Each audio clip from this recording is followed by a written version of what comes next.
This was a huge topic last week, and it's still ongoing to this day. Bungie was caught plagiarizing a whole design language for the new video game Marathon, which is insane because, as someone who isn't familiar with Marathon or Bungie's work in general, I thought the game looked like a mediocre shooter that somehow looked really pretty. And then that prettiness is revealed to be stolen. Who knew, right? The amount that Bungie copied for the design aesthetic from the artist known as Anti-Real is absolutely astonishing. The whole design concept of Marathon relies so much on her design. It's not even about royalties anymore. They might as well give out all the revenue earned from this game to her. That's how much they rely on her design. There are a couple of funny instances like how the same artist hid the Lost meme, and sure enough, that Lost meme was discovered. This is not the first time Bungie copied someone else's work. They have copied so many other people's work in the past that it is astonishing that they're getting away with it. Not today, at least. I am just astonished at the absolute downfall of this company. People called it Concord 2.0, and I didn't believe it at first,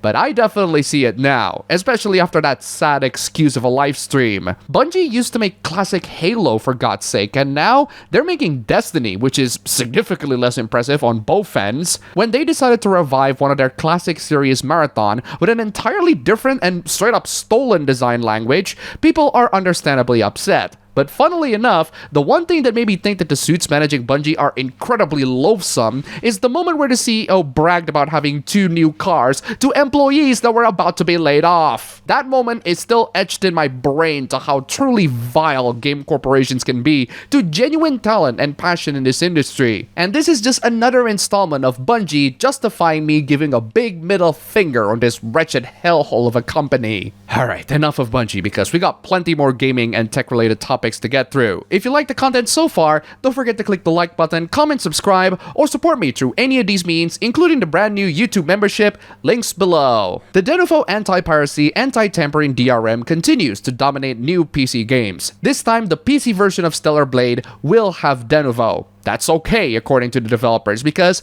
they will maintain the same average frame rate with even higher minimum frames.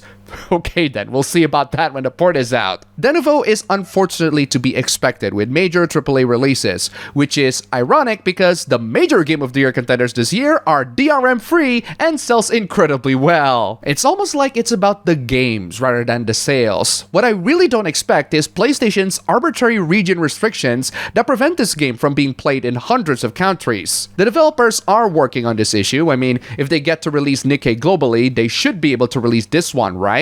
Imagine crying because they made it harder to pirate. Yeah, that guy's being overly dramatic. Oh no, Stellar Blade is Denuvo, it's over. No, it's not. It just means that you're not gonna play it day one, which you shouldn't do anyway in case the game bugs out on your PC. The Denuvo-less version of the game in the future will have performance patches. Even if it doesn't have Denuvo-less version, buying games day one is not something you should do. If Denuvo really bothers you that much, there's really nothing wrong with waiting. Acting like you support developers when you don't.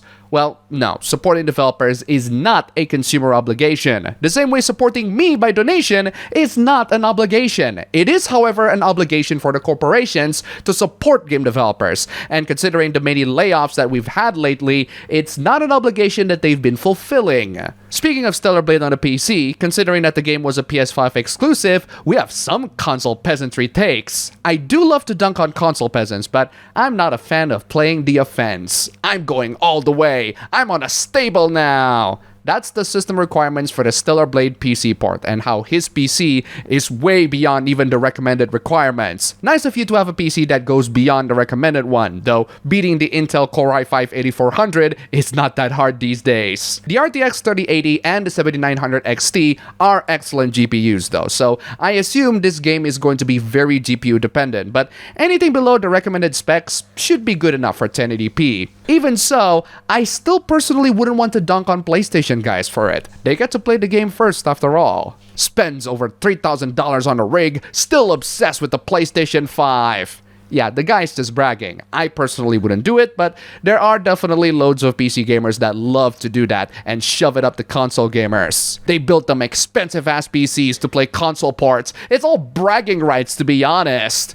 I see nothing wrong with building expensive PCs to play console ports. If they're bragging about it, that's on them. It's not something I would brag about. My laptops aren't the best of the best, and they can play games okay, but they are definitely great for making videos, and that's good enough for me. Enthusiast gamers don't complete a damn thing, but will benchmark the stuff daily.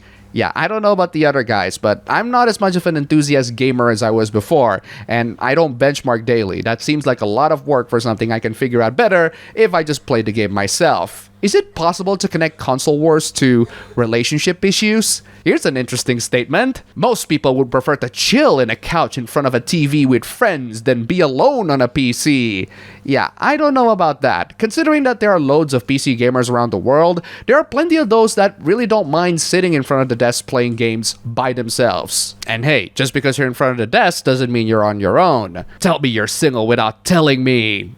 Here we go again. If he's single, so what? Your only response seems to be, haha, look at this single loser. If he isn't single, he isn't, then the joke is on you. The internet really should stop glamorizing being in a relationship as this beautiful thing that everyone should strive for, and realize it's more as this mentally draining work of fulfilling each other's needs while dealing with your significant other's flaws, while they're also dealing with your flaws. Anyone who makes fun of others for being single has never been in a relationship, and better off shutting their mouths up. No wife would let that monstrosity sit in the living room. Bro, even I wouldn't let my computer desk on my living room. It's not the right place for that, unless I live in a studio apartment. I mean, by that point, where else are you gonna put it? It's less about having a wife not letting you do it, and more about being a sensible human being who wouldn't let their personal workspace invade the living rooms. Speaking of living rooms, this argument brings back memories. What makes the PlayStation 5 Wi-Fi router less of an eyesore than a PC in the living room? That PlayStation router shorts is very funny. Check that out if you haven't yet. Did you know that there's a sequel to that for the PS5 released 4 years ago? I will not spoil it because there's a twist ending, and it is some of the most wholesome moment I've seen this week. If you want to bless your day, go watch it. You can fit a PS5 inside an entertainment center. A PC you cannot.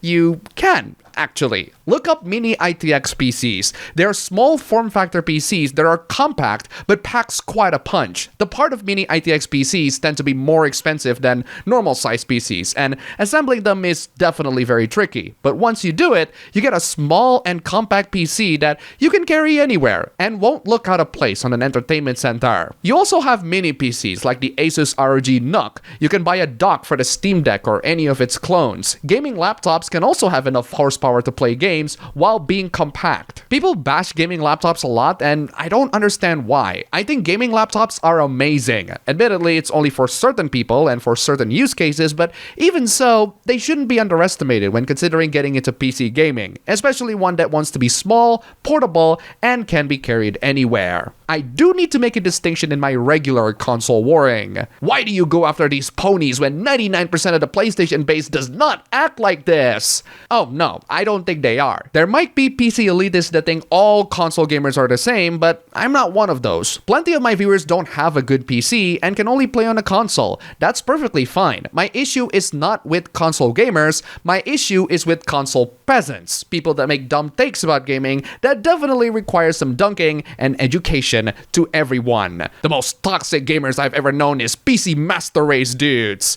Yeah, right. PC elitists are a thing, but I don't encounter them a lot. Anecdotal, yes, but so is your comment. Anytime I bring up playing games on PlayStation to them, they laugh and say I'm a casual and controller scrub. Yeah, I don't agree with that. Playing on consoles doesn't make you a casual, and playing with a controller doesn't make you a scrub. I even prefer controllers plenty of times. Just go play your games and stop hyper-fixating on like 10 people that do not represent the PlayStation fan base. No, those people do not represent the PlayStation fan base, but at the same time, those PC elitists do not represent PC gamers. Just saying. Let's move on from console peasantry to... I don't know what the hell this is. The advancements of technology lead to very fascinating things, including people just straight up clowning themselves on the internet. Woman in viral transparent phone video reveals truth. The phone is called a metaphone to replicate what it feels like to hold a smartphone in your hand in an effort to curb phone addiction. I don't know about you, but this is like trying to stop smoking by huffing on Astor. I'm not quite sure if there are any scientific basis to this, but okay then. Do whatever you like to sell products, right? Even if it's just a piece of transparent acrylic. It's so dumb that it might as well be plastic. It's another hunk of plastic! Who made this thing?